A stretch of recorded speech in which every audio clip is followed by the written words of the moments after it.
Imagine a land where the Himalayas pierce the sky like ancient sentinels, where sacred rivers carry prayers and stories across thousands of kilometers, and where the air itself seems weighted with history stretching back beyond memory. This is India, a subcontinent of contradictions and harmonies, where 5,000 years of continuous civilization have created something that defies simple definition, a place that must be experienced in layers, each revealing deeper complexity beneath. Fact 1. India is the 7th largest country by land area, covering approximately 3.3 million square kilometers, roughly one-third the size of the United States. But geography alone cannot capture India's vastness.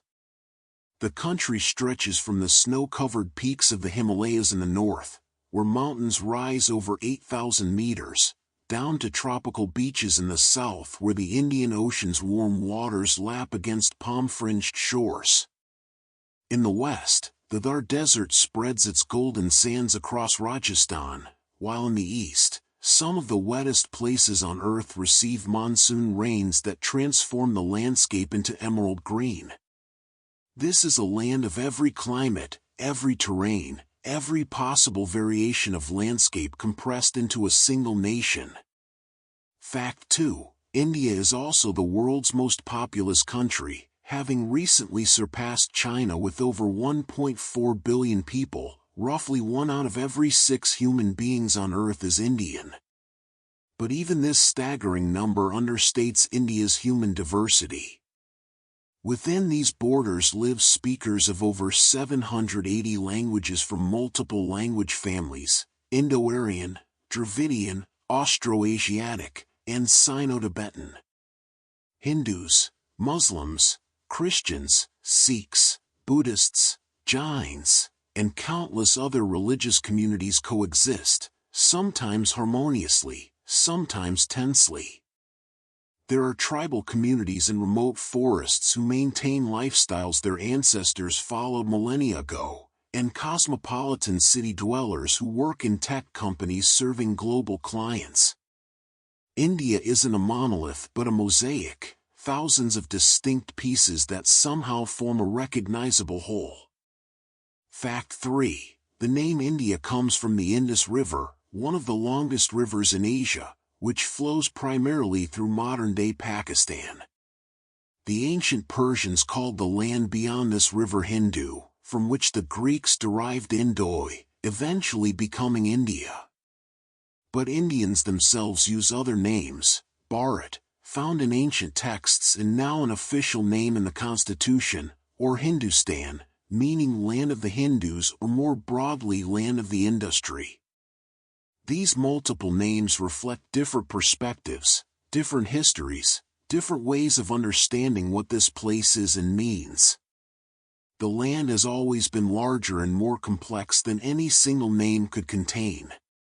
Fact 4. That complexity stretches back to one of humanity's earliest urban civilizations, the Indus Valley Civilization, which flourished from approximately 3300 to 1300 BCE.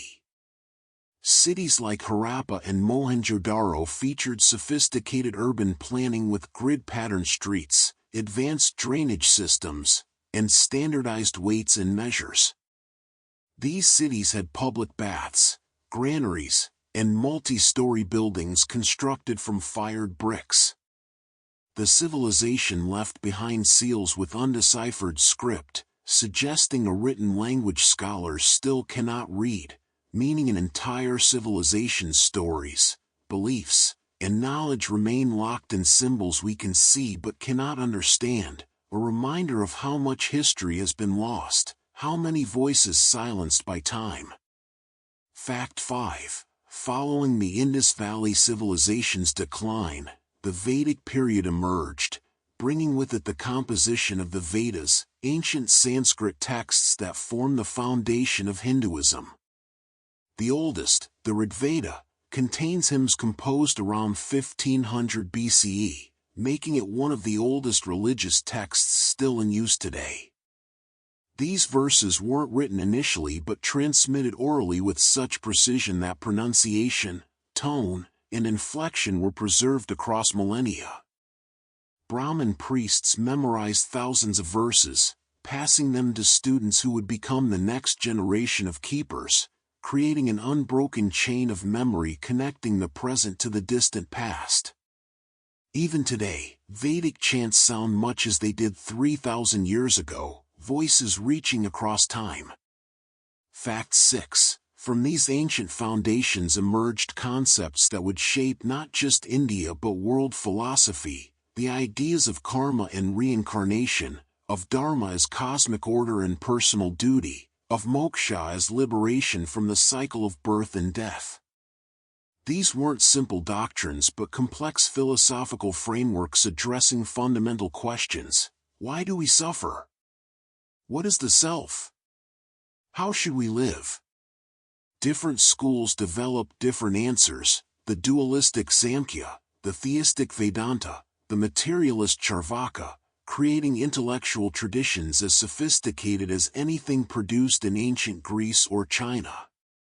India's philosophical heritage represents centuries of rigorous thought about consciousness, reality, and human existence.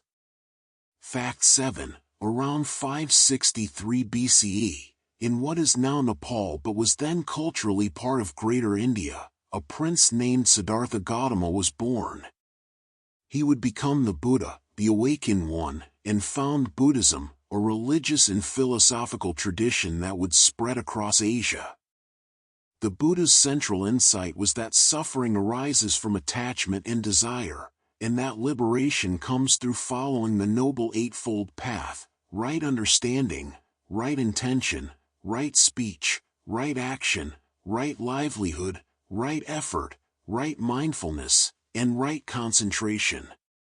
Buddhism challenged aspects of Vedic religion, particularly the caste system and ritual sacrifices, offering a path to enlightenment based on individual practice rather than priestly mediation. Though Buddhism eventually declined in India itself, it transformed societies across East and Southeast Asia, carrying Indian philosophical concepts to distant lands. Fact 8. Around the same time Buddhism emerged, another reformer named Mahavira established Jainism, which took the principle of ahimsa, non-violence, to its logical extreme. Jains practice strict vegetarianism, and monks sweep the ground before them to avoid accidentally stepping on insects, wear masks to prevent inhaling tiny creatures, and strain their water to protect microscopic life. This profound respect for all living beings reflects a worldview where every creature, no matter how small, possesses a soul deserving of protection. Jainism never spread widely beyond India, remaining a minority religion, but its ethical principles, particularly non-violence, influenced India's spiritual landscape and would later inspire figures like Mahatma Gandhi. Fact 9. These diverse religious and philosophical traditions coexisted in ancient India, sometimes competing, sometimes borrowing from each other, creating a culture of debate and intellectual exchange. Kings and wealthy merchants sponsored philosophical debates where representatives of different schools argued their positions, with winners receiving patronage and prestige. This wasn't mere academic exercise but genuine search for truth, understanding that different paths might lead to similar destinations, that wisdom could come from unexpected sources. This tradition of pluralism, of accepting multiple valid perspectives, became embedded in Indian culture, creating space for extraordinary diversity, though this tolerance has always been imperfect, often tested, sometimes failing catastrophically. Fact 10. The political landscape of ancient India was fragmented, with numerous kingdoms and republics rising and falling across the subcontinent. But in 321 BCE, Chandragupta Maurya established an empire that would eventually span most of the Indian subcontinent. His grandson, Ashoka, became one of history's most remarkable rulers. After a particularly bloody conquest of Kalinga that killed over 100,000 people, Ashoka experienced profound remorse. He converted to Buddhism and dedicated the rest of his reign to spreading dharma, moral law, rather than expanding territory through violence. He erected pillars and rock edicts across his empire proclaiming principles of religious tolerance, non-violence, and ethical governance. Ashoka's lion capital, for a lion standing back to back, now serves as India's national emblem, a reminder that power can be tempered by conscience, that conquest can give way to compassion. As centuries rolled forward across the Indian subcontinent, empires rose and fell like tides, each leaving marks on the land and culture. Trade routes connected India to distant civilizations, bringing merchants, ideas, and influences that would blend with local traditions to create something perpetually new yet recognizably Indian. This is when India became not just a geographical place but a cultural force that would shape Asia and, eventually, the world. Fact 11. Following the Mauryan Empire's decline, India entered a period of political fragmentation but remarkable cultural flourishing. The Gupta Empire, which ruled from approximately 320 to 550 CE, presided over what historians call India's Golden Age. During this period, Indian mathematicians made revolutionary contributions. Most importantly, they developed the concept of zero as both a placeholder and a number in its own right. This innovation, along with the decimal place value system, would eventually reach the Arab world and then Europe, transforming mathematics forever. The numbers we call Arabic numerals are actually Indian in origin, a gift from ancient mathematicians whose names have been lost but whose intellectual legacy shapes every calculator, computer, and equation in the modern world. Fact 12. The Gupta period also saw extraordinary achievements in astronomy.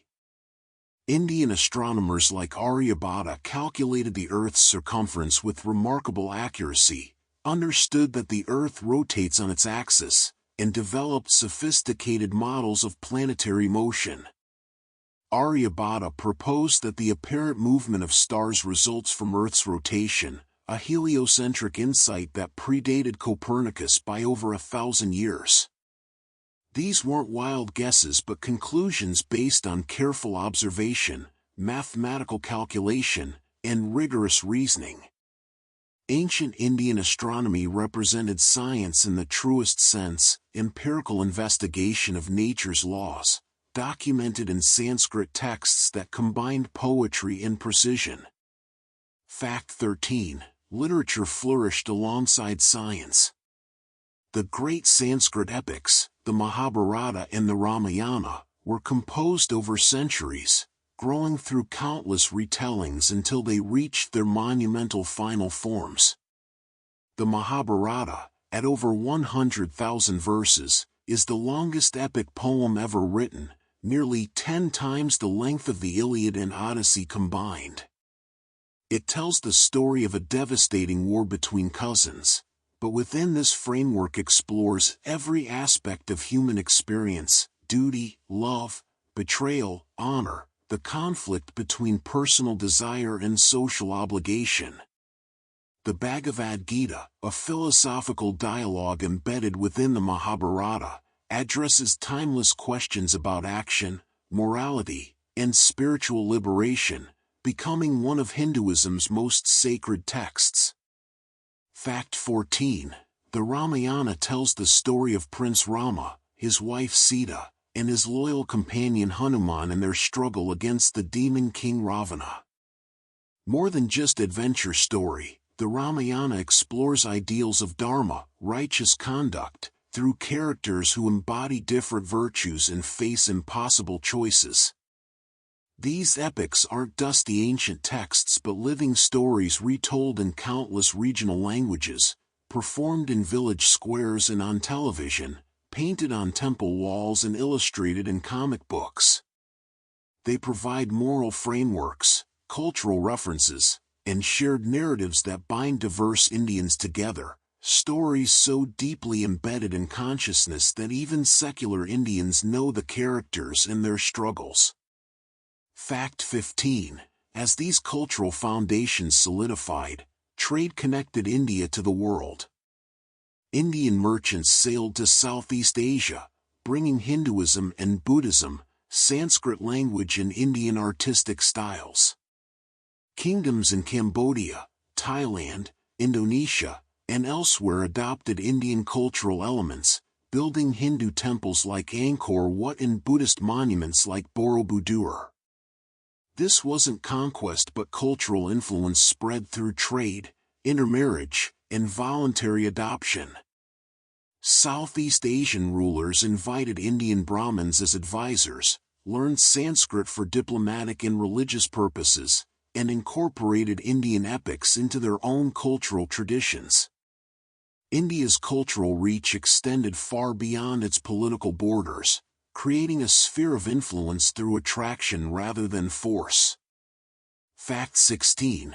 The spice trade made India legendarily wealthy. Black pepper, cardamom, cinnamon, and other spices grew in India's tropical climate and were worth their weight in gold in European and Middle Eastern markets. Roman ships sailed to Indian ports loaded with gold coins, which they traded for spices, gems, silk, and cotton. So much Roman gold flowed to India that it impacted Rome's economy, prompting Roman authors to complain about the drain of wealth to eastern lands. This trade continued for centuries, making Indian port cities cosmopolitan centers where merchants from Arabia, Persia, China, and Southeast Asia mingled, exchanged goods and ideas, and created networks that connected the known world. Fact 17. In the 7th century, Islam arrived in India, first through Arab traders on the southwestern coast, then through military conquests from Central Asia in the north.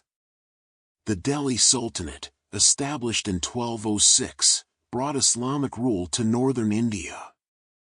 Rather than simple conquest narrative, what followed was centuries of complex interaction, conflict and cooperation, resistance and accommodation, syncretism and separation. Persian became the language of administration, Islamic architectural styles merged with Indian traditions to create Indo-Islamic architecture, and Sufi mysticism found resonances with Hindu devotional traditions. Indian music absorbed Persian influences, cuisine incorporated new cooking techniques and ingredients, and a composite culture began emerging in urban centers where Muslims and Hindus lived side by side. Fact 18. This cultural blending reached its apex under the Mughal Empire, established by Babur in 1526 and reaching its height under his grandson Akbar. Akbar pursued policies of religious tolerance remarkable for any era. He abolished the jizya tax on non-Muslims, married Hindu princesses who kept their religion, employed Hindus in high positions, and held theological discussions with scholars from different faiths. He attempted to create a syncretic religion called Din-i-Ilahi that combined elements of Islam, Hinduism, Christianity, and Zoroastrianism. Though this new religion never gained followers beyond his court, it represented Akbar's vision of India as a place where different faiths could coexist and even learn from each other. Fact 19. Under Mughal patronage, arts flourished spectacularly. Mughal miniature painting combined Persian techniques with Indian sensibilities, creating jewel-like works of extraordinary detail. Architecture reached sublime heights. The Taj Mahal, built by Emperor Shah Jahan as a tomb for his beloved wife Mumtaz Mahal, stands as perhaps the world's most beautiful building. Its white marble seems to change color with the light, glowing pink at dawn, brilliant white at midday, and golden at sunset. The perfect symmetry, the intricate inlay work using semi-precious stones, the gardens reflecting Quranic descriptions of paradise, every element was designed to create an earthly manifestation of heaven. It remains not just a monument to love but a testament to what Indian craftsmanship could achieve when resources and vision aligned. Fact 20. The Mughal period also saw the development of Hindustani classical music, which synthesized elements from both Hindu devotional music and Persian court music. This tradition divided into two major styles, Hindustani in the north and Carnatic in the south. Hindustani music emphasizes improvisation within the framework of ragas, melodic modes associated with specific times of day, seasons, and emotional states. A skilled musician can perform the same raga differently each time, exploring its possibilities, creating music that is simultaneously structured and spontaneous. The tradition was passed down through gharanas, musical lineages where masters taught disciples in intimate relationships, knowledge transmitted not through notation but through years of listening, practice, and absorption of the master's approach, ensuring that music remained a living tradition rather than fixed compositions. As cultures merged across India, tales of its wealth and wisdom spread worldwide, but by the 17th century, new arrivals came whose intentions would change its course for centuries. Fact 21. European powers, driven by desire for spices and trade goods, began establishing trading posts along India's coasts in the 1500s and 1600s. The Portuguese arrived first, followed by the Dutch, French, and British. The British East India Company, chartered in 1600, initially operated as a commercial enterprise seeking profitable trade. Indian textiles, particularly cotton cloth, were in high demand in Europe, and the company established factories and warehouses in coastal cities like Surat, Madras, and Calcutta. For over a century, the British were merely one group of foreign traders among many, operating with permission from Mughal authorities, paying taxes and customs duties like everyone else. Fact 22. But the Mughal Empire's power waned through the 18th century. Following Emperor Aurangzeb's death in 1707, the empire fragmented as provincial governors declared independence and regional powers asserted themselves. Into this power vacuum stepped the East India Company, which transformed from trading company to territorial power through a combination of military conquest, strategic alliances with Indian rulers, and ruthless exploitation of political divisions. The Battle of Plassey in 1757 marked a turning point. Robert Clive's victory over the Nawab of Bengal gave the company control over one of India's wealthiest regions. This wasn't official British government colonization but corporate conquest, a private company accumulating territory and subjects in pursuit of profit. Fact 23. The company's rule brought devastating consequences.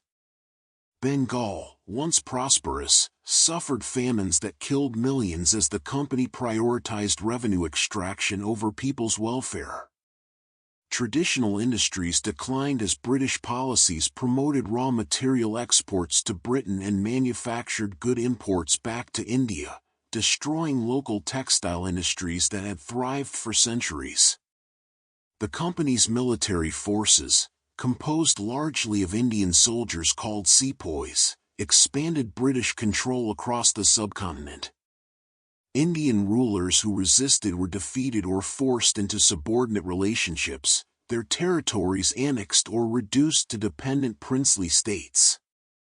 Fact 24. In 1857, simmering resentment exploded in what the British called the Sepoy Mutiny and Indians call the First War of Independence. The immediate trigger was a rumor that rifle cartridges were greased with cow and pig fat, offensive to both Hindu and Muslim soldiers who had to bite the cartridges to load their rifles. But deeper causes included accumulated grievances, loss of traditional privileges, cultural insensitivity, resentment of foreign rule, and economic exploitation. The rebellion spread rapidly across northern India, with rebels capturing Delhi and declaring the aged Mughal emperor their leader. The British response was savage: mass executions, entire villages destroyed, rebels tied to cannons and blown apart. The rebellion was crushed after more than a year of brutal fighting, but it shattered the illusion of British benevolence and Indian acceptance. Fact 25. Following the rebellion, the British Crown took direct control from the East India Company, and Queen Victoria became Empress of India in 1877. The Raj, British rule, entered its mature phase, characterized by elaborate displays of imperial power, construction of railways and telegraph systems, and the creation of a massive bureaucracy staffed by British officials and educated Indians. The British saw themselves as bringing civilization, order, and progress to India, a mission they called the white man's burden. Indians experienced it differently, as foreign occupation, economic exploitation, and cultural humiliation. The British built railways primarily to move troops and extract resources, not to benefit Indians. Famines killed tens of millions while grain was exported to Britain, and traditional Indian education systems were dismantled in favor of English-language schools designed to create a class of Indians who, in Macaulay's infamous words, would be Indian in blood and color, but English in taste, in opinions, in morals, and in intellect. Fact 26. Yet colonialism also inadvertently created conditions for resistance. English education exposed Indians to concepts of liberty, democracy, and nationalism. The railway and telegraph systems designed for British benefit also connected Indians across vast distances, facilitating organization and communication. Newspapers and printing presses spread ideas rapidly. The Indian National Congress, founded in 1885, initially operated as a moderate organization seeking gradual reforms within the British system. But as British intransigence became clear, more radical voices emerged, arguing that freedom could only be achieved through struggle, not petitions. Fact 27. Into this context came Mohandas Karamchand Gandhi, a lawyer who had spent 2 decades fighting racial discrimination in South Africa. He returned to India in 1915 and transformed the independence movement through his philosophy of satyagraha, soul force or truth force, a method of nonviolent resistance that combined moral pressure with political action.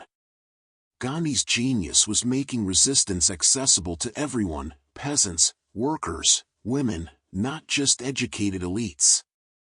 His campaigns of non-cooperation and civil disobedience mobilized millions. When he called for boycotts of British goods and institutions, Indians responded by burning foreign cloth, withdrawing from British schools, and refusing to cooperate with colonial administration.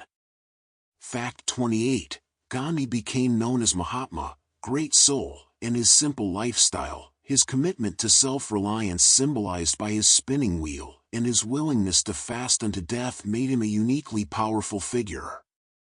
The 1930 Salt March exemplified his approach. Gandhi and followers walked 240 miles to the sea to make salt in defiance of British salt monopoly laws. This simple act of making salt from seawater became a profound symbol of resistance to unjust laws, galvanizing millions and attracting international attention. Gandhi's methods were controversial. Many saw nonviolence as impractical against ruthless imperial power, but he believed that means must match ends, that freedom won through violence would create violent society, that moral transformation must accompany political change. Fact 29. World War II proved decisive for Indian independence. Britain demanded India's resources and soldiers for the war effort without granting any meaningful political concessions in return.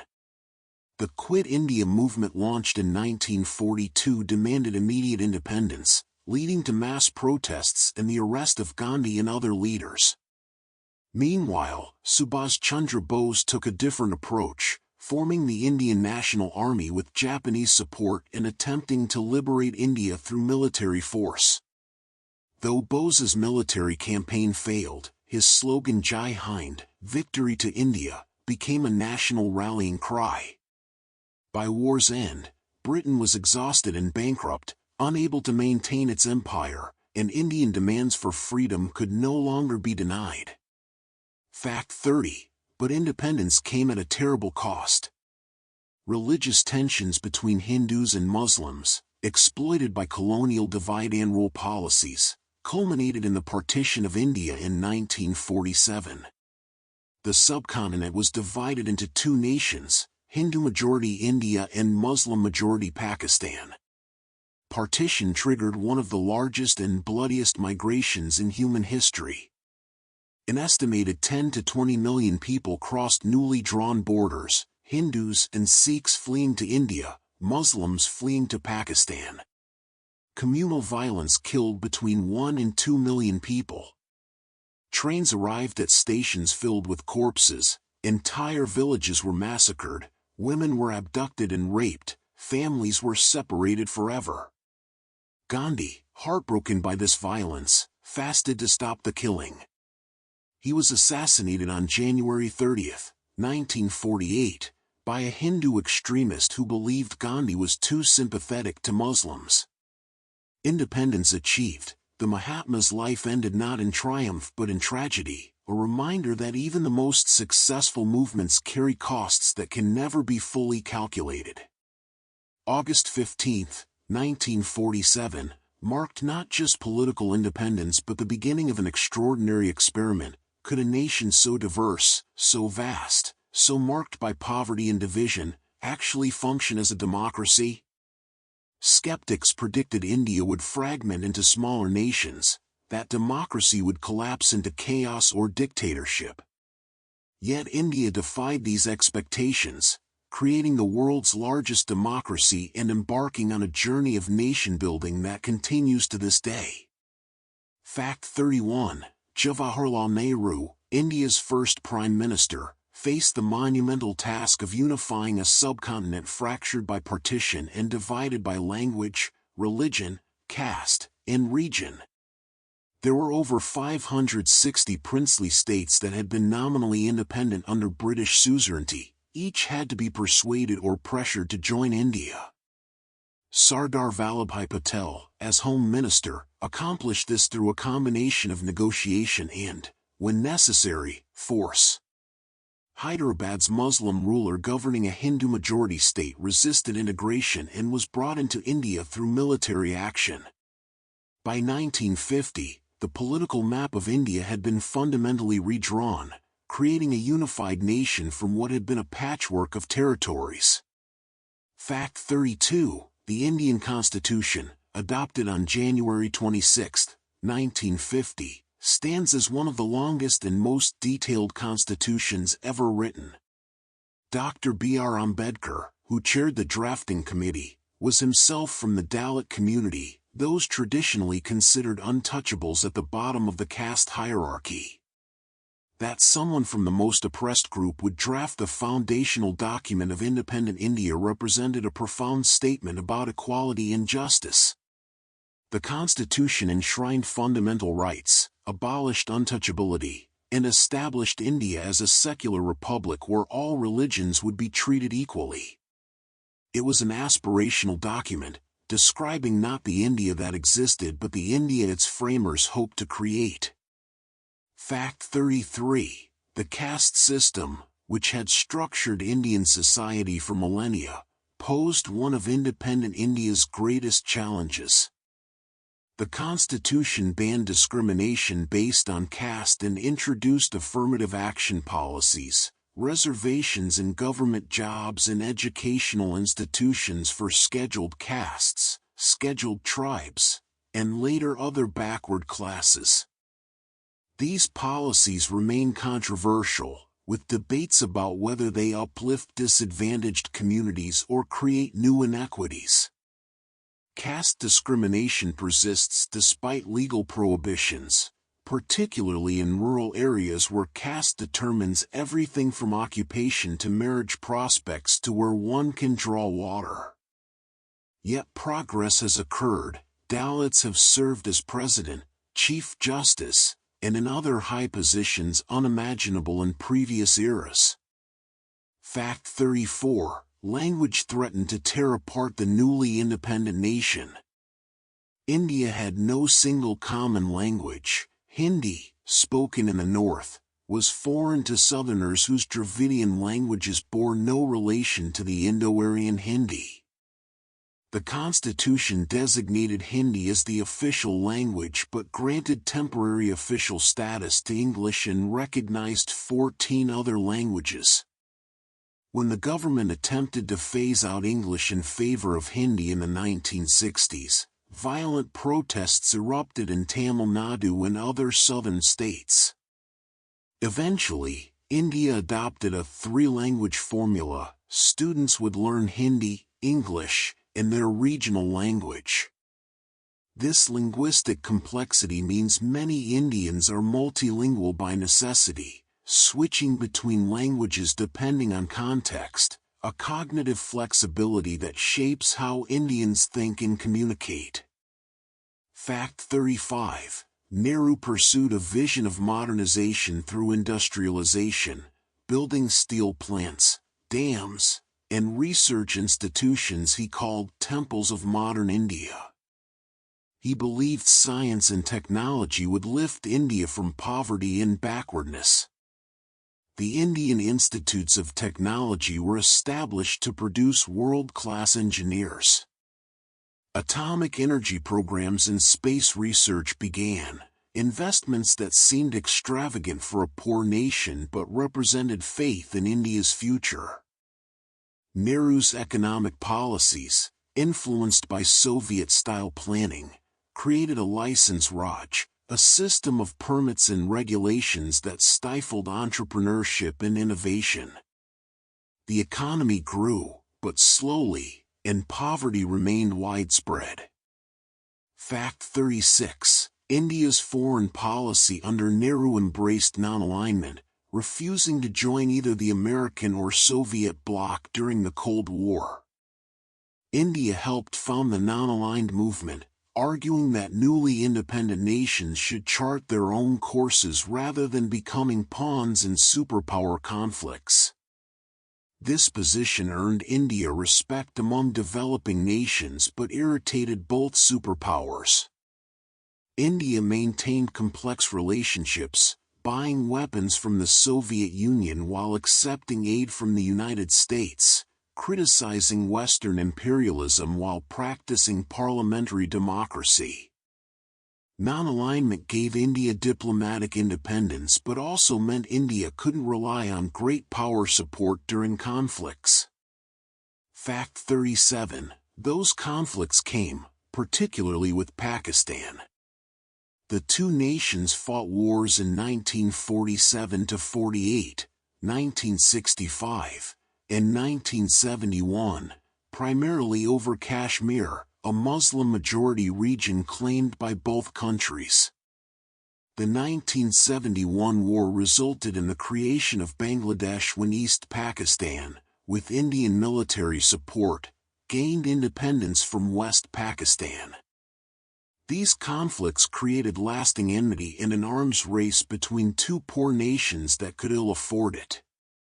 Both eventually developed nuclear weapons, India conducting its first test in 1974, Pakistan following in 1998.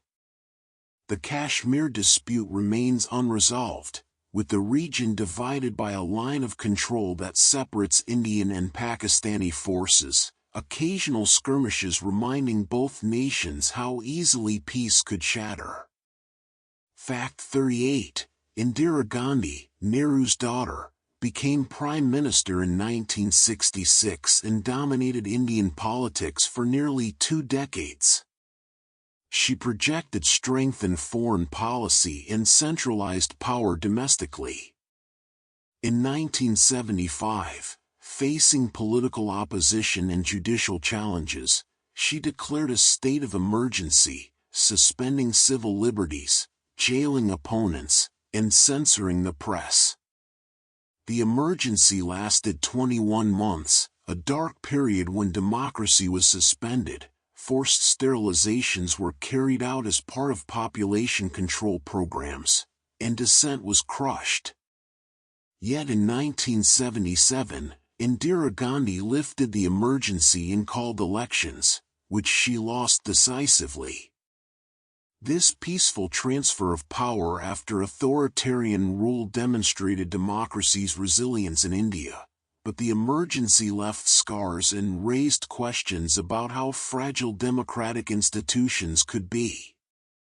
Fact 39. Indira Gandhi returned to power in 1980, but her second term ended tragically. In 1984, she ordered the military to storm the Golden Temple in Amritsar, Sikhism's holiest site, to remove Sikh militants who had fortified themselves inside. The operation, though militarily successful, desecrated the temple and killed many pilgrims along with militants. Months later, Indira Gandhi was assassinated by her Sikh bodyguards. Anti-Sikh riots erupted across India, particularly in Delhi, where thousands of Sikhs were killed by mobs while police stood by or participated. The violence exposed the fragility of India's secular ideal and the ease with which communal hatred could be mobilized. Fact 40. Despite political turmoil, India achieved the Green Revolution in the 1960s and 70s, the introduction of high-yield crop varieties, fertilizers, and irrigation that transformed India from a nation dependent on food imports to self-sufficiency in grain production. Punjab and Haryana became breadbaskets, their fields golden with wheat. The Green Revolution saved millions from starvation and made India food secure, but it also brought problems: dependence on chemical inputs, depleted groundwater, widening inequality between regions with irrigation and those without. It represented a trade-off India made consciously, accepting environmental and social costs to ensure people wouldn't starve, a choice many other nations would eventually face as population growth pressed against agricultural capacity. As India moved through the latter decades of the 20th century, the nation found itself at a crossroads. The idealistic socialism of Nehru's era had produced self-sufficiency but also stagnation.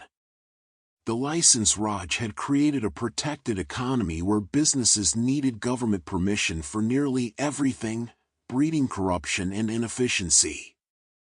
Change was coming, reluctantly at first, then with gathering momentum that would transform India's economy and its place in the world. Fact 41. In 1991, India faced an economic crisis so severe that the country had only enough foreign exchange reserves to pay for 2 weeks of imports.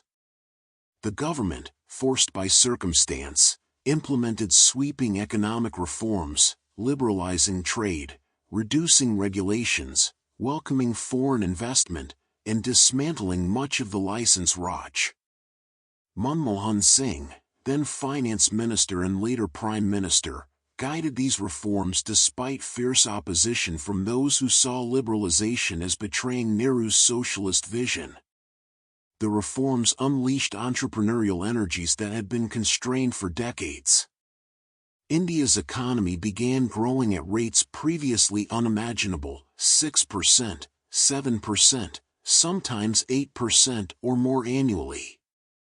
A new middle class emerged, numbering in the hundreds of millions, with purchasing power that made India one of the world's largest consumer markets.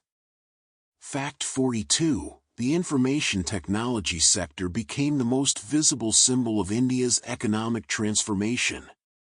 Indian engineers, many educated at the IITs Nehru had founded, proved exceptionally skilled at software development.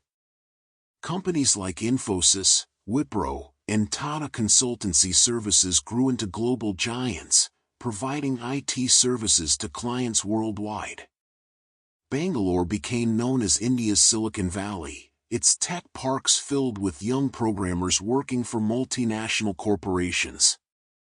The Y2K computer bug, which threatened to crash computer systems worldwide at the millennium's turn, created enormous demand for Indian programmers to fix legacy code. This established India as the world's go-to destination for IT services, a reputation that persists today.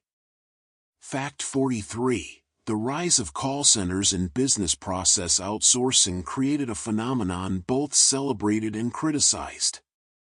Young Indians in cities like Bangalore, Hyderabad, and Gurgaon worked night shifts to match time zones with clients in America and Europe, adopting Western names and learning to speak with neutral accents. They provided customer service, technical support, and back-office functions for companies seeking to reduce costs. This work provided employment and good salaries by Indian standards, but it also created a strange cultural dislocation, young people pretending to be someone they weren't, working when their bodies told them to sleep, caught between Indian and Western cultures without fully belonging to either. Fact 44. Economic growth created stark inequalities. India simultaneously hosted some of the world's richest billionaires and largest concentrations of extreme poverty. Mumbai became a city of dramatic contrasts, gleaming high-rises overlooking vast slums where millions lived in makeshift shelters without basic services. The Dharavi slum, spreading across just over 2 square kilometers, housed nearly 1 million people, many working in small-scale industries that collectively turned over billions of rupees annually. These slums weren't simply zones of poverty but also of entrepreneurship and resilience, where people built lives and communities from almost nothing, showing that poverty doesn't equal passivity. Fact 45. Indian cinema, Bollywood, as the Hindi film industry centered in Mumbai is called, became a global cultural force. India produces more films annually than any country, over 1,500 in multiple languages. Bollywood films, known for elaborate song and dance sequences, melodramatic plots, and happy endings, found audiences not just in India but across Asia, Africa, the Middle East, and in diaspora communities worldwide. Stars like Shah Rukh Khan, Amitabh Bachchan, and more recently, actors like Priyanka Chopra became internationally recognized. These films, despite often being dismissed as mere entertainment, shaped how hundreds of millions of people understood love, family, duty, and justice. They created a shared cultural vocabulary that transcended India's linguistic and regional divisions. Fact 46. Cricket, introduced by the British and initially associated with colonial elites, became India's secular religion, the one thing that unites Indians across all divisions. When India won the Cricket World Cup in 1983, the victory sparked celebrations across the nation. The sport's popularity exploded further with the introduction of one-day internationals and later 2020 cricket. Sachin Tendulkar, who played for India from 1989 to 2013, became more than an athlete. He was a national icon, his achievements celebrated with religious fervor. When India and Pakistan play cricket, 1 billion people watch, the matches carrying weight far beyond sport, representing national honor and decades of political tensions. Fact 47. India's space program, begun in the 1960s with modest ambitions, achieved remarkable success despite limited budgets. In 2014, India became the first nation to successfully reach Mars orbit on its first attempt, and did so for less money than Hollywood spent making the film Gravity. The Mars orbiter mission cost just $74 million, demonstrating that India could achieve space exploration through innovation and frugality rather than massive spending. In 2023, India's Chandrayaan-3 mission successfully landed near the Moon's south pole, making India only the 4th country to achieve a soft landing on the Moon. These achievements generated immense national pride, showing that India could compete in cutting-edge technology despite being far poorer than traditional space powers. Fact 48. The rise of Hindu nationalism presented challenges to India's secular founding vision. The Bharatiya Janata Party, BJP, promoting Hindutva, Hindu cultural nationalism, grew from fringe movement to major political force. In 1992, Hindu mobs destroyed the Babri Masjid, a 16th-century mosque they claimed was built on the birthplace of the Hindu god Ram, triggering riots that killed thousands. The incident revealed deep religious tensions and raised questions about minority rights in a Hindu-majority nation. The BJP's narrative positioned Hindus as victims needing to reclaim their country from both historical Muslim oppression and contemporary secular elites who supposedly favored minorities. This narrative resonated with many Hindus, particularly in urban middle classes, reshaping Indian politics. Fact 49. Narendra Modi, who became Prime Minister in 2014, represented Hindu nationalism's triumph. As Chief Minister of Gujarat, he had presided over the state during 2002 riots that killed over 1,000 people, mostly Muslims. Critics accused him of complicity. Supporters pointed to Gujarat's economic growth under his leadership. As Prime Minister, Modi pursued economic reforms, infrastructure development, and assertive foreign policy while also promoting Hindu cultural symbols and marginalizing Muslim voices. His government's 2019 decision to revoke Kashmir's special autonomous status, bringing it under direct central control, fulfilled a long-standing Hindu nationalist goal but further alienated Kashmir's Muslim population. Modi's leadership divided opinion. Supporters saw decisive leadership and restored national pride. Critics saw growing authoritarianism and threats to minority rights. Fact 50. Despite political tensions, India's diversity persists in daily life, in the foods people eat, the languages they speak, the festivals they celebrate. A typical Indian street might feature a Hindu temple, a mosque, a Sikh gurdwara, and a Christian church within blocks of each other. Neighbors of different religions attend each other's weddings and festivals, children play together regardless of background, and shared love of cricket, Bollywood, and chai transcends religious divisions.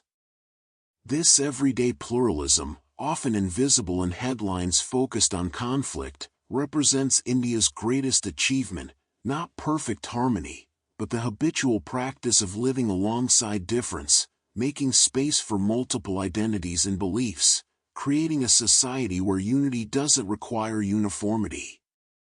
Evening descends across India, bringing transformation. The intense heat fades, shops and markets come alive, and the aroma of street food fills the air. This is when India's sensory richness shines, the colors, sounds, smells, and tastes that overwhelm in the most intoxicating way. To understand India, one must grasp not just history and politics, but the textures of daily life shaping over 1 billion people. Fact 51. Indian cuisine is not a single thing but a collection of regional traditions as diverse as the subcontinent itself. North Indian food, what most Westerners know as Indian food, features tandoori dishes, rich curries, and wheat-based breads like naan and roti. South Indian cuisine centers on rice, features coconut and curry leaves prominently, and includes dishes like dosa, fermented rice and lentil crepes, and sambar, a tangy lentil stew. Bengali cuisine emphasizes fish and subtle spice blends. Gujarati food is predominantly vegetarian and often sweet. Each region's cuisine reflects its climate, agricultural products, and cultural influences accumulated over centuries. To eat your way through India is to take a culinary journey through dozens of distinct traditions. Fact 52. Spices define Indian cooking in ways that go far beyond simply making food hot. The use of spices is an art form, knowing which spices to combine, in what proportions, in what order to add them to achieve specific flavors. A good masala, spice mixture, balances heat, sweetness, sourness, and bitterness in ways that create complexity impossible to achieve with salt and pepper alone. Turmeric, cumin, coriander, cardamom, cloves, cinnamon, fenugreek, each has distinct properties, and their combinations create the foundation of Indian cuisine. Many of these spices also have medicinal properties recognized in Ayurveda, India's traditional medicine system, making cooking simultaneously nutrition and therapy. Fact 53. The concept of vegetarianism runs deep in Indian culture, rooted in principles of ahimsa, non-violence, from Hinduism, Buddhism, and Jainism. An estimated 20 to 40% of Indians are vegetarian, the highest proportion in any country. This isn't simply avoiding meat but a sophisticated cuisine that has elevated vegetables, lentils, and dairy to extraordinary heights. Paneer, Indian cottage cheese, appears in countless dishes. Dal, lentils, comes in dozens of varieties, each with distinct flavors and cooking methods. Indian vegetarian cuisine proves that plant-based eating need not be boring or limited, offering variety and flavor that makes meat unnecessary rather than merely absent. Fact 54. Tea, chai, is India's social lubricant, the drink that accompanies every conversation, every transaction, every moment of rest.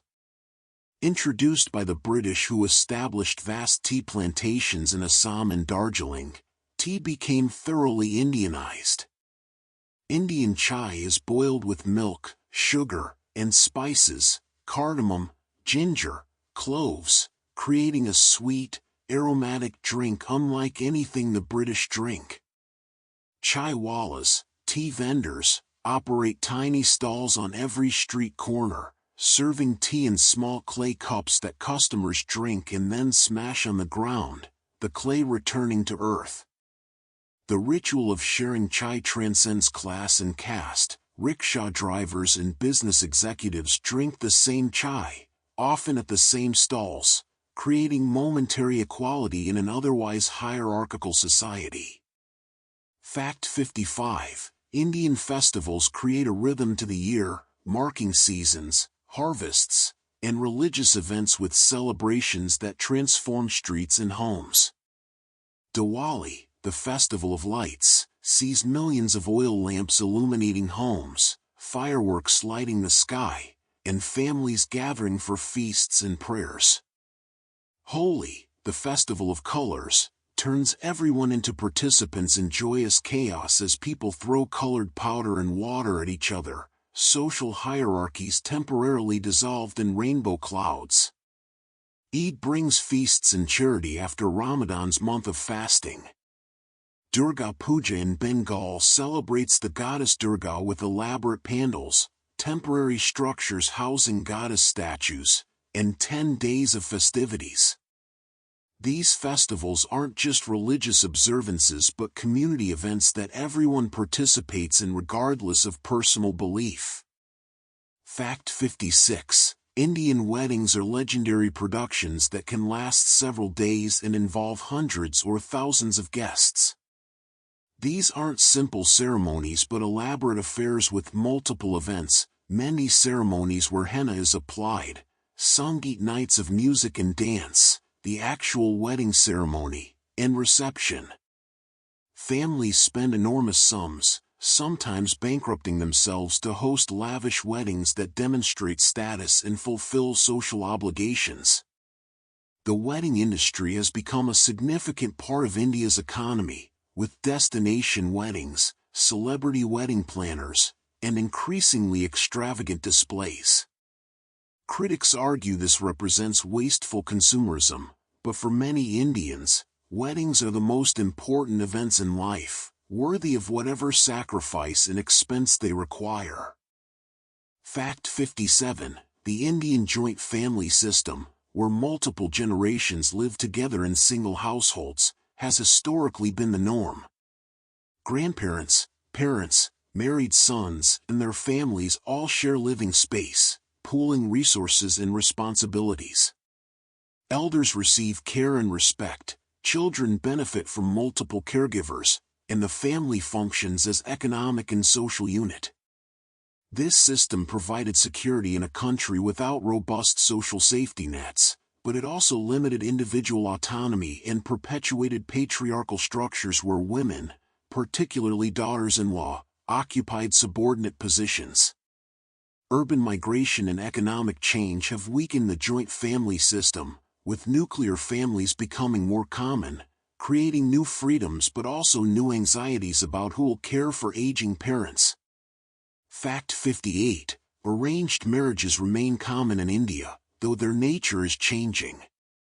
Traditional arranged marriages involved families selecting partners with minimal input from the couple themselves, prioritizing compatibility of families, castes, and economic status over individual attraction or compatibility. Modern arranged marriages often involve extensive courtship where potential partners meet multiple times, communicate via phone and messaging, and have veto power over selections. Dating apps and matrimonial websites have digitized the process while maintaining the basic framework of family involvement. For many Indians, this represents a middle path between tradition and modernity, retaining family input while granting individuals more choice than previous generations enjoyed. Fact 59. Indian classical dance encompasses several distinct styles, each from different regions with unique aesthetics and techniques. Bharatanatyam from Tamil Nadu features precise geometric movements and dramatic facial expressions. Kathak from North India emphasizes complex footwork and spins. Odissi from Odisha flows with sculptural poses inspired by temple carvings. Kathakali from Kerala uses elaborate makeup and costumes to tell stories from Hindu epics. These aren't mere entertainment but sophisticated art forms requiring years of rigorous training, combining athleticism, acting, and spiritual expression. Performances can last hours, telling stories through mudras, hand gestures, and abhinay, facial expressions, that communicate specific emotions and narratives to audiences who understand the vocabulary. Fact 60. Yoga, now practiced worldwide, originated in India thousands of years ago as a spiritual discipline aimed at achieving enlightenment through control of body and mind.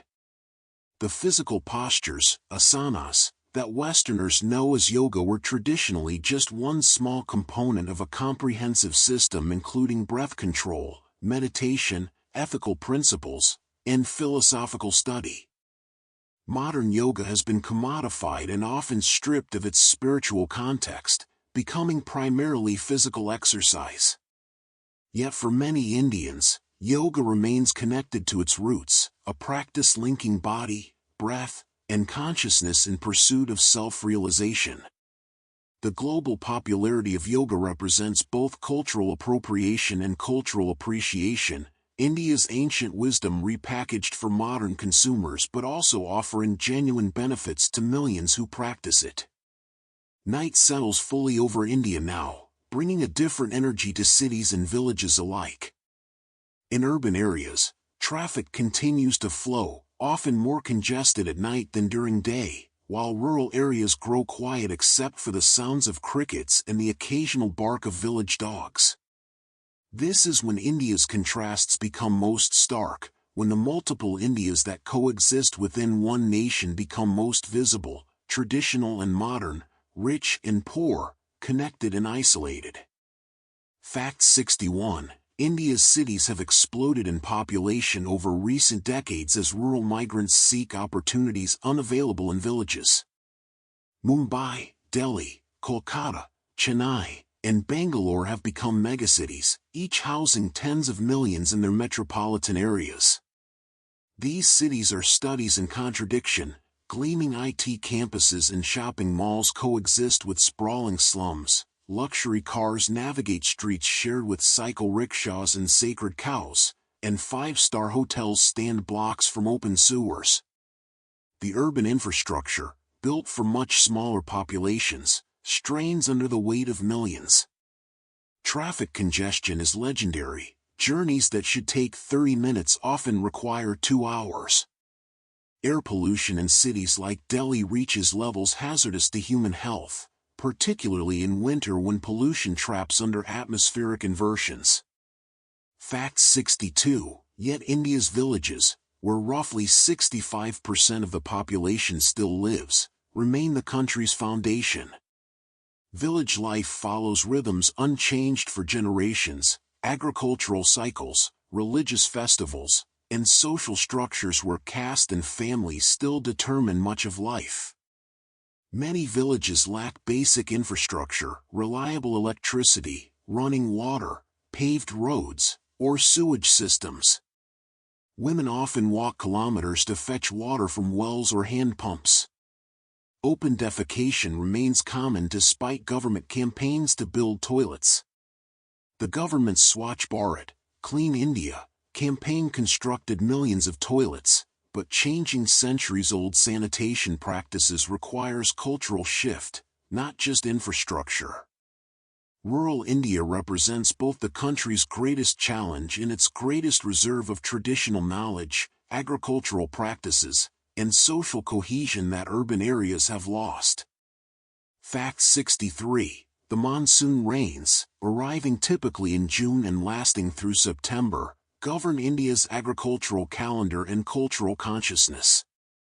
The monsoon isn't merely weather but a force that determines whether crops flourish or fail, whether there's prosperity or hardship. After months of scorching summer heat, the first monsoon rains bring relief and joy. Children play in the downpours, adults stand in the rain letting it cool them, and the earth itself seems to exhale. But the monsoon is also capricious, arriving late, ending early, bringing too much rain and flooding, or too little and drought. Indian farmers, most without irrigation, depend entirely on monsoon rains, making agriculture a perpetual gamble. Climate change has made the monsoon increasingly unpredictable, threatening livelihoods of hundreds of millions. Fact 64. Agriculture employs roughly half of India's workforce but contributes less than 20% of GDP, revealing massive underemployment and low productivity in farming. Most Indian farmers work small plots, often just a few acres, using methods little changed from their ancestors. They face a brutal combination of challenges: unpredictable weather, lack of irrigation, poor storage facilities leading to crop losses, middlemen who capture most profit margins, and debt from buying seeds and fertilizers. Farmer suicides have become an ongoing crisis, with hundreds of thousands of farmers taking their lives over the past 2 decades, unable to escape debt cycles and facing crop failures they cannot survive economically. This represents one of independent India's greatest failures: its inability to ensure dignity and prosperity for the farmers who feed the nation. Fact 65. Indian Railways, with over 68,000 kilometers of track and moving more than 23 million passengers daily, form one of the world's largest railway networks. Built by the British for colonial purposes, the railways became democratized after independence, providing affordable transportation to millions. A journey on an Indian train offers compressed encounter with India's diversity. Traveling across the country, you pass through landscapes that shift from desert to mountains to tropical forests, hear a dozen different languages spoken, and share space with people from every economic class and background. The railways operate on multiple levels, literally, with air-conditioned first class, sleeper class, and unreserved compartments where people pack in standing, reflecting India's economic stratification while also providing the only affordable long-distance travel for most Indians. Fact 66. The caste system, though legally abolished, continues to structure social relations, particularly in rural areas and in the intimate sphere of marriage. Caste determines occupation, social status, and marriage prospects in ways that formal equality cannot erase. Intercaste marriages, though increasing in urban areas, remain relatively rare and can provoke violent reactions, so-called honor killings where families murder members who marry outside their caste. Dalit activists have fought for decades against caste discrimination, achieving political representation and legal protections, but social change comes slowly. Reservation policies have created opportunities for upward mobility, yet they've also generated resentment from upper caste groups who see them as reverse discrimination. The persistence of caste reveals how deeply social hierarchies can be embedded, resisting formal legal equality and requiring generational change to truly transform. Fact 67. Women's status in India presents profound contradictions. India has had a female prime minister, president, and chief justice, and women have made significant gains in education and workforce participation. Yet India also has one of the world's most skewed sex ratios, with roughly 900 females per 1,000 males, the result of sex-selective abortions and female infanticide driven by preference for sons.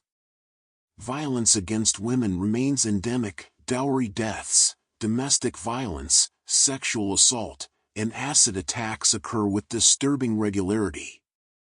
The 2012 gang rape and murder of a young woman in Delhi sparked massive protests and some legal reforms, but changing patriarchal attitudes embedded in culture and religion requires more than new laws. Fact 68. Indian diaspora, estimated at over 30 million people, has spread globally, creating little Indias in countries from the United States to the United Kingdom, from Singapore to South Africa.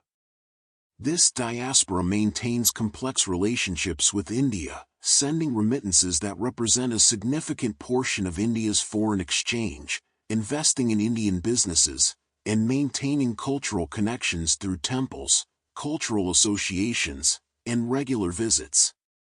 Second- and third-generation diaspora Indians navigate hybrid identities, feeling neither fully Indian nor fully belonging to their countries of residence. They've achieved remarkable success, becoming CEOs of major corporations, prominent politicians, and leading figures in academia and medicine, often facing pressure to represent India positively while also encountering prejudice and questions about their loyalty. Fact 69. Indian philosophy continues to influence global thought, particularly in the West where interest in meditation, mindfulness, and spiritual practices has grown. Ancient concepts like karma, dharma, and moksha have entered global vocabulary, though often misunderstood or simplified. Indian gurus and spiritual teachers like Maharishi Mahesh Yogi, who taught transcendental meditation to the Beatles and millions of others, or contemporary figures like Sadhguru and Sri Sri Ravi Shankar, have spread Hindu spiritual practices worldwide.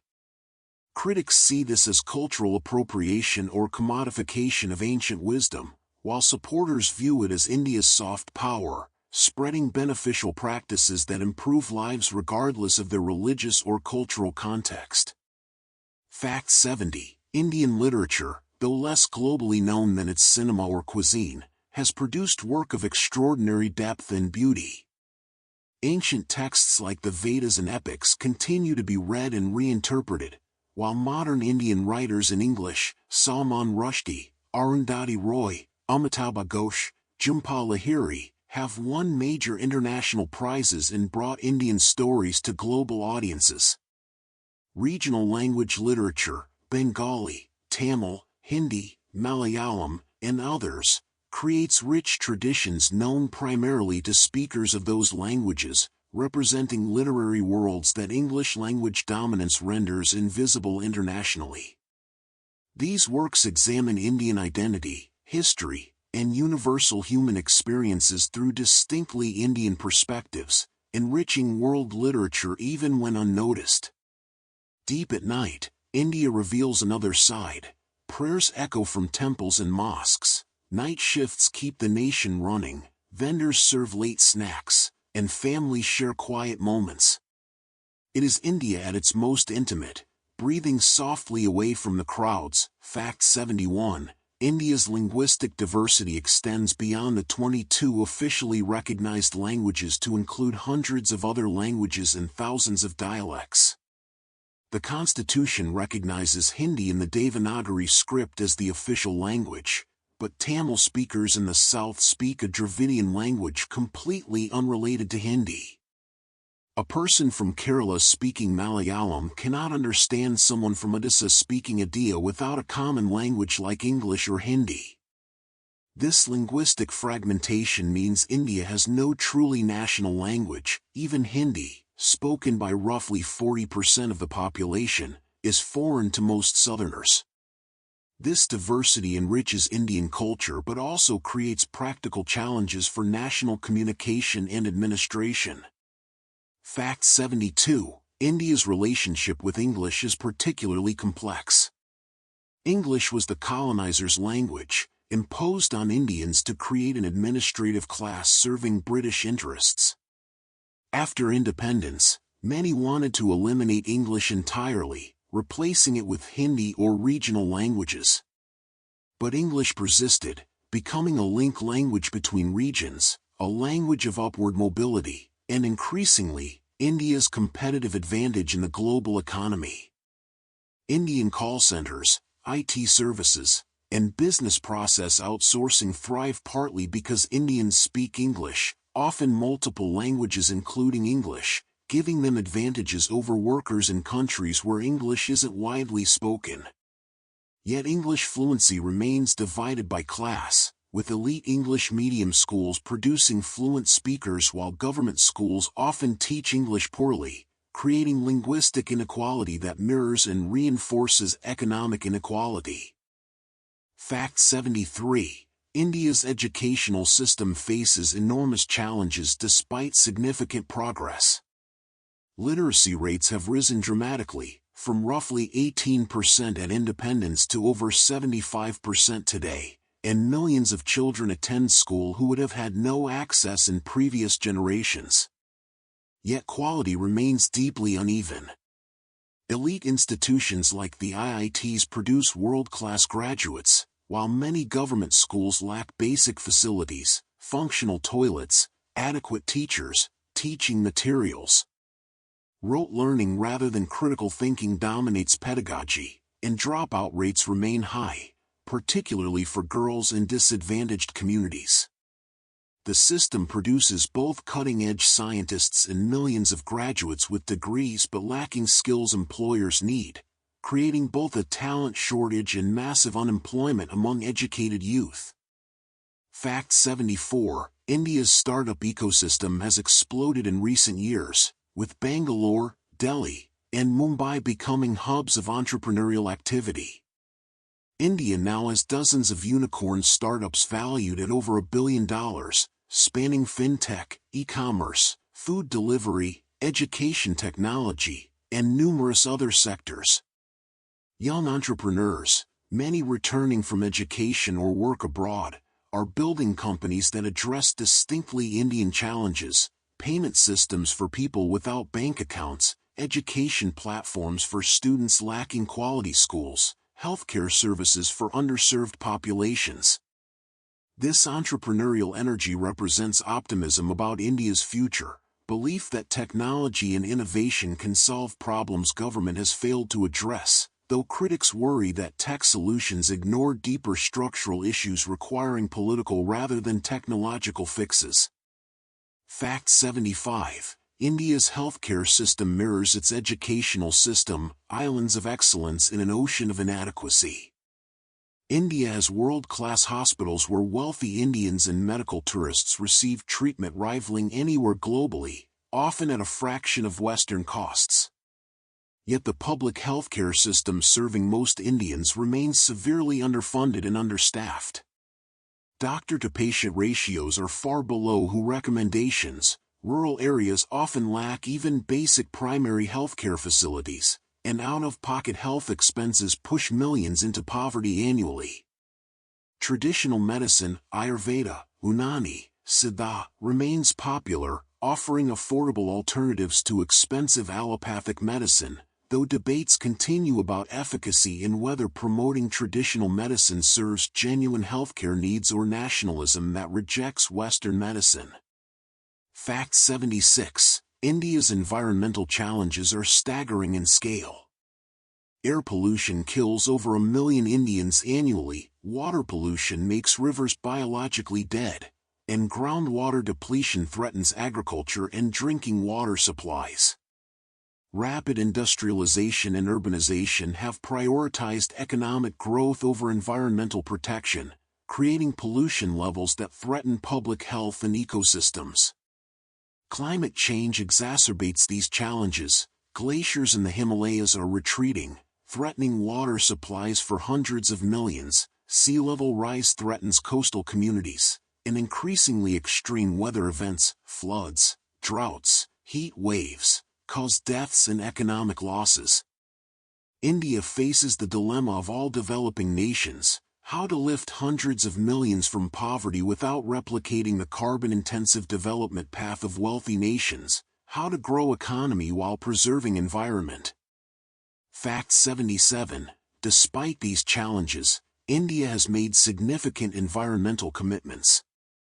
India has become a global leader in solar energy, installing massive solar capacity and driving down costs through government policies and market competition. The country is committed to reaching net zero emissions by 2070 and has pursued afforestation programs planting billions of trees.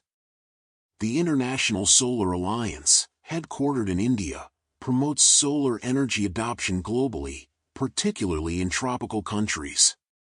These initiatives show India attempting to chart a different development path, one that recognizes environmental limits while still pursuing economic growth, though whether these efforts will suffice to address climate change remains uncertain. Fact 78. India's relationship with its neighbors remains complicated, shaped by history, territorial disputes, and competing interests. Relations with Pakistan remain hostile, dominated by the Kashmir dispute and punctuated by wars and ongoing tensions. Relations with China deteriorated following a border war in 1962 and remain tense due to unresolved border disputes, economic competition, and geopolitical rivalry. The 2020 border clash in Ladakh, where Chinese and Indian soldiers fought with clubs and stones, firearms being banned along the border, left 20 Indian soldiers dead and unknown Chinese casualties, demonstrating how easily tensions can escalate. India maintains better relations with Bangladesh, Bhutan, and Nepal, though even these relationships face periodic strains over water sharing, trade, and political interference. Fact 79. India's foreign policy has evolved from Nehru's non-alignment to what current leaders call multi-alignment, maintaining relationships with all major powers without exclusive alignment to any. India has strengthened ties with the United States while maintaining defense relationships with Russia, expanded economic connections with China while preparing for potential conflict, and balanced relationships with Middle Eastern nations despite religious tensions. This strategic autonomy allows India flexibility but also prevents the deep alliances that could provide security guarantees. As India rises, now the world's fifth largest economy, soon to be third, its foreign policy seeks recognition as a great power, a permanent seat on the UN Security Council, and deference to its interests in South Asia and the Indian Ocean region. Fact 80. India's democracy, the world's largest with over 900 million eligible voters, remains its greatest achievement and most important export. Despite poverty, illiteracy, and diversity that would challenge any political system, India has maintained democratic governance for over 75 years with only one brief interruption during the emergency. Elections are massive logistical operations. The 2019 general election took over 6 weeks, used millions of electronic voting machines, and deployed millions of poll workers to ensure even remote villages could vote. Voter turnout often exceeds 60%, higher than many wealthy democracies, suggesting Indians value their democratic rights. Yet Indian democracy faces threats: rising authoritarianism, attacks on press freedom, use of sedition laws against critics, and increasing polarization along religious lines. Whether India can preserve democratic norms while Hindu nationalism gains strength remains one of the most important political questions of our time. In the deepest hours of night, most of India sleeps as streets quiet but never empty. Guards keep watch, drivers rest in their vehicles, villages stir softly, and the hour invites reflection on what India has been, is, and may become. Fact 81. India's technological achievements exist in striking contrast to its development challenges. The country that successfully sends missions to Mars struggles to provide toilets for all its citizens. The nation that produces world-class engineers has hundreds of millions living on less than $2 per day. This paradox reflects India's strategy of pursuing excellence in specific sectors: space, IT, pharmaceuticals, automotive manufacturing, while basic development lags. Critics argue resources spent on prestige projects like space missions should address poverty and infrastructure. Supporters counter that technological advancement creates opportunities and national pride that benefit everyone, that excellence in one domain can lift all domains. The debate reflects fundamental questions about development priorities: whether to focus on immediate needs or long-term capabilities, whether to prioritize equality or growth. Fact 82. Indian pharmaceutical industry has become the world's pharmacy, producing generic medicines that make healthcare affordable globally. India manufactures roughly 60% of global vaccines and supplies generic drugs to over 200 countries. During the COVID-19 pandemic, India's vaccine manufacturing capacity proved crucial for global vaccination efforts, though India's own vaccination campaign faced challenges due to scale and logistics. The pharmaceutical industry represents Indian manufacturing at its best, combining scientific expertise, cost efficiency, and scale to serve both domestic and global needs. Yet this success also reveals vulnerabilities. India depends heavily on China for pharmaceutical raw materials, creating supply chain risks that the pandemic exposed. Fact 83. COVID-19 tested India severely, exposing weaknesses in healthcare infrastructure and governance while also demonstrating resilience and adaptability. India experienced devastating waves of infection, with hospitals overwhelmed, oxygen supplies depleted, and crematoriums unable to keep pace with deaths. Images of funeral pyres burning along riverbanks shocked the world. The government's initially triumphalist handling of the pandemic, declaring victory prematurely, gave way to crisis management as cases surged. Yet India also demonstrated remarkable capacity, ramping up testing, converting facilities into COVID hospitals, and eventually vaccinating over 1 billion people. The pandemic revealed both India's vulnerabilities and its ability to mobilize resources and respond to crisis, albeit imperfectly. Fact 84. India's youth population, with a median age around 28, represents both enormous potential and significant challenge. Roughly half of India's population is under 25, creating what economists call a demographic dividend, a large working-age population that could drive economic growth. But this dividend requires jobs, education, and opportunities that India struggles to provide. Youth unemployment remains high, and millions of graduates cannot find work matching their qualifications. The frustration of educated unemployment fuels migration, both internal and international, as young Indians seek opportunities elsewhere. Whether India can harness its youth population's energy and talent, or whether demographic dividend becomes demographic disaster of unemployed, frustrated youth, will largely determine India's future trajectory. Fact 85. Indian innovation increasingly happens not just in corporate research labs but in Jugaad, a Hindi word meaning makeshift solutions or frugal innovation. Indians have become masters of doing more with less, building low-cost medical devices, creating affordable housing solutions, developing technologies for resource-constrained environments. The Aravind Eye Hospital system performs more cataract surgeries than anywhere else globally, using assembly line efficiency to drive down costs while maintaining quality, making sight-restoring surgery accessible to the poor.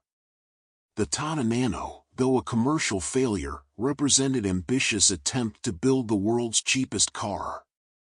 This innovation culture reflects necessity, solving problems with limited resources, but increasingly is recognized as distinctive approach with global relevance as sustainability concerns make frugality valuable everywhere.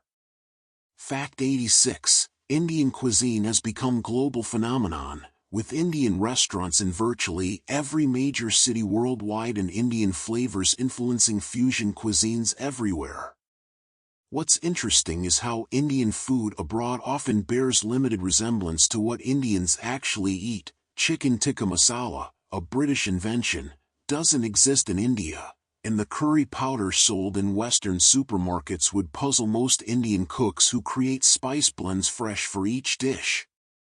This culinary diaspora has both spread appreciation for Indian flavors and created stereotypes about Indian cuisine being uniformly spicy or curry-based, obscuring the extraordinary regional diversity. The globalization of Indian food represents both cultural influence and cultural misunderstanding. India's cuisine simplified and adapted for foreign palates while losing much of its complexity. Fact 87. Indian classical music's tradition of Guru-Shishya Parampara, the teacher-student lineage, represents knowledge transmission method increasingly rare in modern education. Students traditionally lived with their gurus, learning not just technical skills but philosophy, lifestyle, and values embedded in musical practice. This intensive mentorship could last decades, with students expected to demonstrate not just talent but dedication, humility, and character. Modern life makes such arrangements difficult. Few can dedicate years to studying with a single master, yet the tradition persists in modified forms. It represents alternative to mass education's standardization, prioritizing depth over breadth, mastery over credentials, transformation of character alongside acquisition of skill. Fact 88. The concept of dharma, often inadequately translated as duty, righteousness, or cosmic law, provides ethical framework that permeates Indian thought. Dharma varies by one's role. A warrior's dharma differs from a merchant's, a parent's from a child's. This contextual ethics contrasts with Western emphasis on universal moral principles. The Bhagavad Gita's central dilemma, whether warrior Arjuna should fight in a war where he must kill relatives and teachers, explores dharma's complexity. Krishna argues Arjuna must fulfill his dharma as warrior even though killing violates the principle of ahimsa. This isn't moral relativism but recognition that ethical action depends on context, that different roles carry different obligations, that morality isn't simple adherence to rules but discernment about right action in specific circumstances. Fact 89. India's relationship with time differs from Western linear chronology. Hindu cosmology thinks in vast cycles, yugas lasting thousands or millions of years, universes created and destroyed in endless repetition. This cyclical time creates different relationship to history and progress. Events aren't simply past and gone but potentially recurring patterns. Mythological time and historical time blur. The Ramayana and Mahabharata are simultaneously ancient histories and eternal stories happening in every age. This temporal flexibility frustrates Western historians seeking precise dates and linear causation, but it reflects worldview where truth transcends chronology, where stories matter more for wisdom they convey than historical accuracy, where past, present, and future interpenetrate rather than succeeding each other cleanly. Fact 90. Indian concept of identity is layered rather than singular. One can be simultaneously Malayali, Hindu, Indian, and global citizen, allows multiple allegiances without requiring choice between them. This contrasts with Western emphasis on primary identity, where one must be essentially American or German or French. Indians navigate these multiple identities fluidly, emphasizing different aspects in different contexts: regional identity in one situation, religious identity in another, national identity in a third. This multiplicity can create flexibility and tolerance, but also fragmentation and conflict when different identity layers contradict. The challenge for modern India is whether these multiple identities can coexist harmoniously or whether they will fracture into competing nationalisms, linguistic, religious, caste-based, that tear apart the unity India has maintained since independence. As dawn lightens India's eastern sky, bells and calls to prayer soon begin and millions start their morning rituals. In this quiet threshold, India holds its contradictions, ancient and modern, spiritual and material, diverse yet shared. Fact 91. India's sacred geography marks the landscape with layers of meaning invisible to casual observers. The Ganges River isn't merely water but Mother Ganga, a goddess whose flow purifies sins and whose banks host sacred cities like Varanasi, where Hindus come to die and be cremated, their ashes scattered in holy waters to achieve moksha, liberation from the cycle of rebirth. Mountains aren't simply geological formations but abodes of gods. Mount Kailash in Tibet, considered Shiva's home, remains unclimbed out of respect for its sanctity. Trees, rocks, rivers, and animals can be sacred, creating landscape where the divine permeates the physical, where nature and spirituality intertwine inseparably. This sacred geography shapes how millions of Indians relate to their environment, seeing not resources to exploit but manifestations of the divine deserving reverence. Fact 92. The practice of pilgrimage, yatra, remains central to Hindu religious life, with millions undertaking journeys to sacred sites annually. The Kumbh Mela, occurring every 12 years at 4 different locations, is the world's largest peaceful gathering of humans, with over 100 million attending the 2013 event in Allahabad. Pilgrims bathe in sacred rivers at auspicious times, believing this cleanses karma accumulated over lifetimes. The logistics of managing such crowds, providing food, water, sanitation, security, and medical care, represent extraordinary organizational achievements.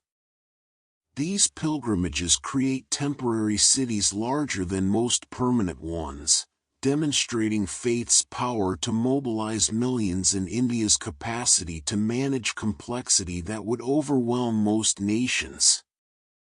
Fact 93. Indian spirituality's influence extends beyond Hinduism to shape how Indians of all religions practice their faiths. Indian Christianity and Islam have absorbed elements from Hindu culture, syncretic practices, mystical traditions, devotional music styles, creating distinctly Indian expressions of these global religions. Sufi Islam in India emphasizes mystical experience and devotion similar to Hindu Bhakti traditions, with Qawwali music and Dargah shrines becoming cultural institutions transcending religious boundaries. Indian Christianity features devotional practices reminiscent of Hindu puja rituals.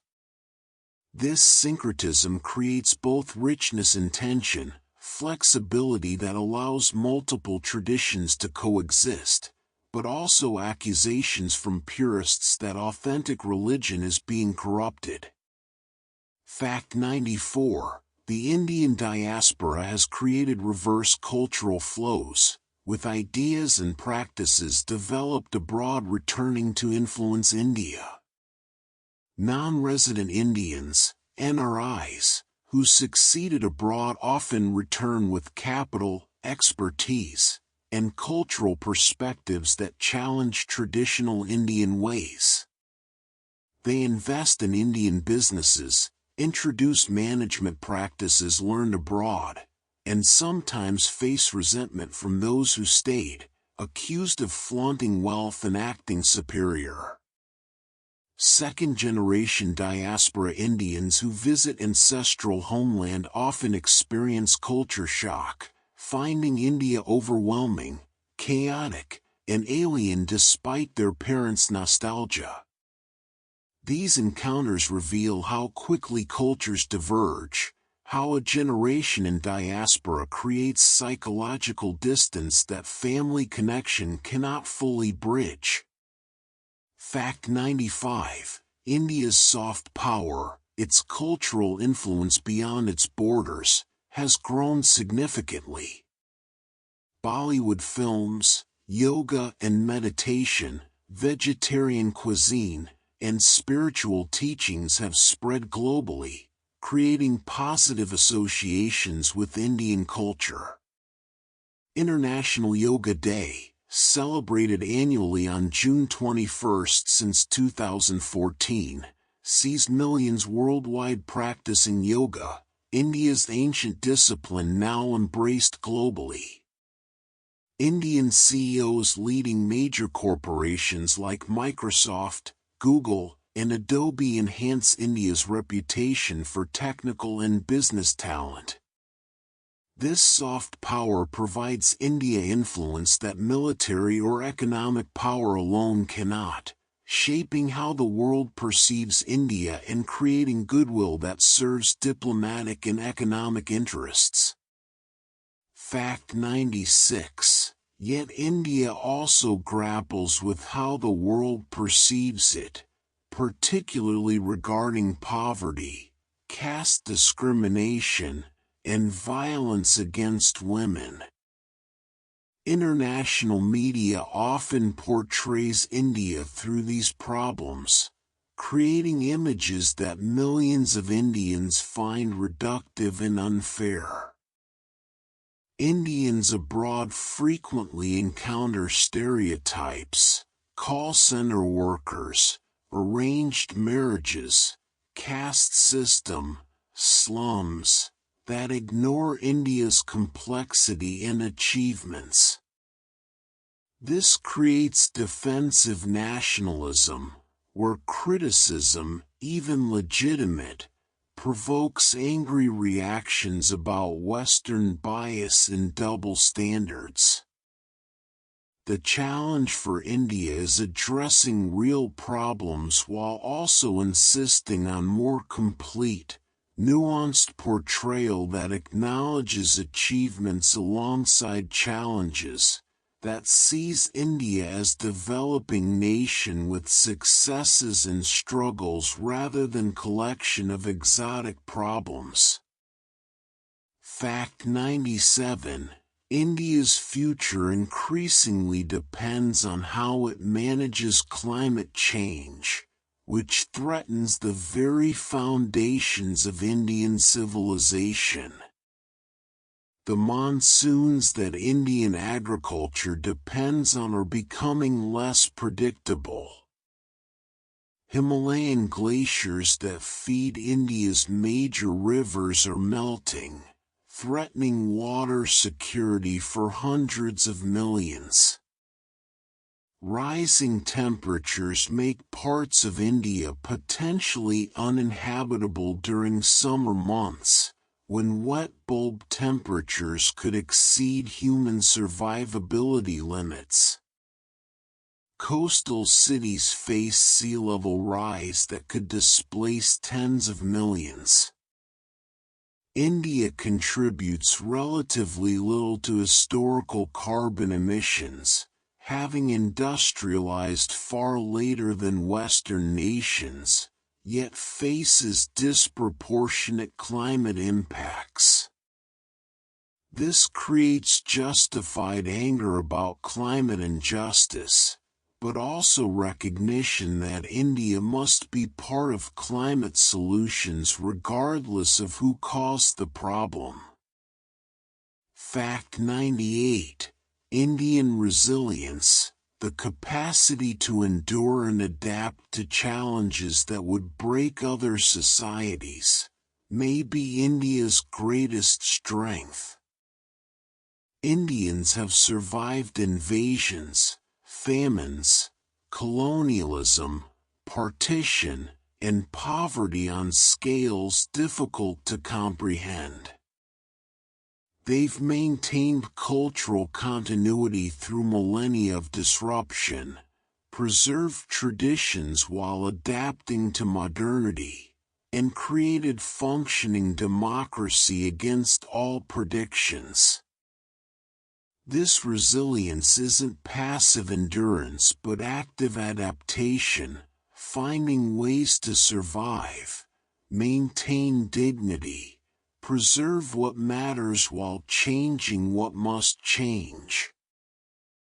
It's Jugaad applied to existence itself, making do with what's available, creating meaning and joy despite circumstances, refusing to surrender hope even when circumstances seem hopeless.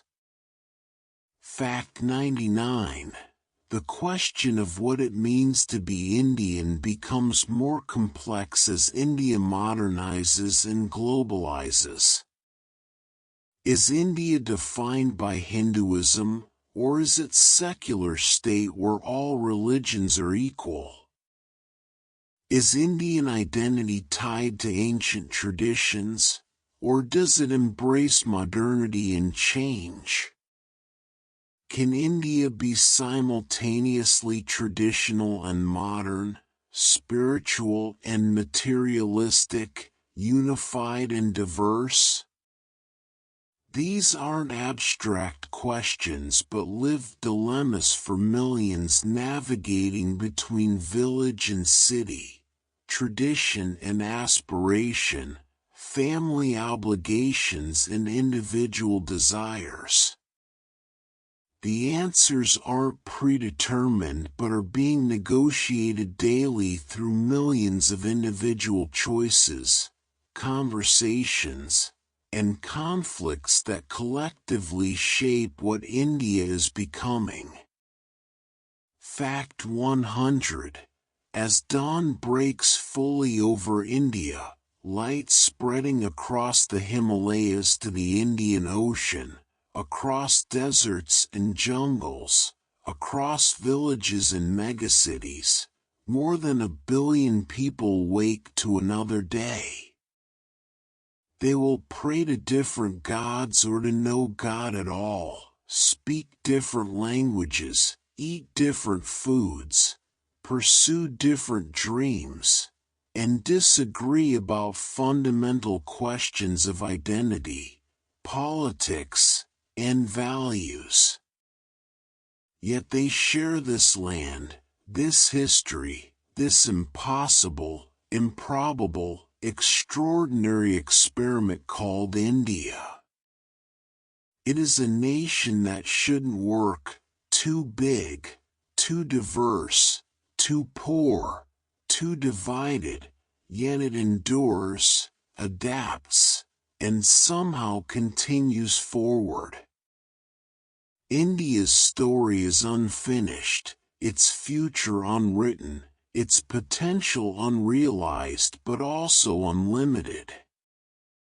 Whatever comes, economic rise or struggle, democratic deepening or authoritarian drift, harmony or conflict, India will face it as it has faced everything else, with the resilience of 5,000 years of continuous civilization, with the energy of a young nation still discovering itself, with the stubborn insistence that despite everything, despite all the reasons for despair, hope remains possible, change remains achievable, and tomorrow, somehow, might be better than today.